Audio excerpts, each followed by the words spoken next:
Well, joining us on the programme is Annette Young, the host of the 51%, France 24's women's show that is returning on Friday after a summer break.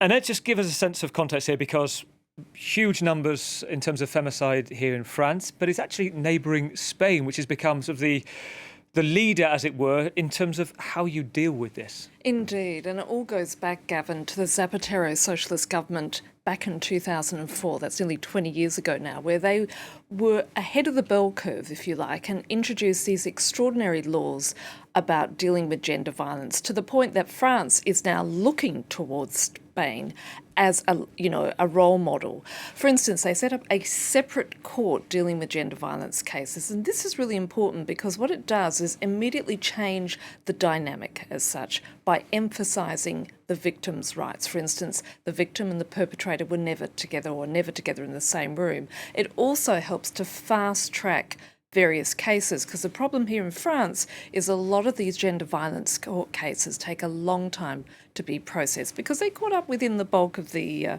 normal court system as such.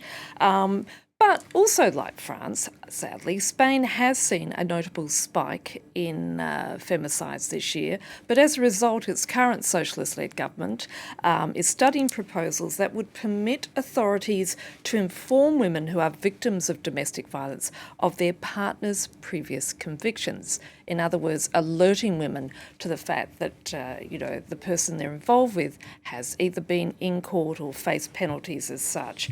It's also called on courts and prosecutors to step up the use of electronic bracelets to help protect women whose former partners are object to restraining orders. And of course, as we know, femicides are more than ever carried out by either partners or ex-partners. But to give you some context as to why Spain is leading the way, and to the point that it is now one of the top 15 countries in terms of its gender rights policies, we headed there a couple of years ago because we wanted to know why. How is it in less than 50 years a country went from being under decades of fascist dictatorship and also a very traditional Catholic country to now being seen as a global leader?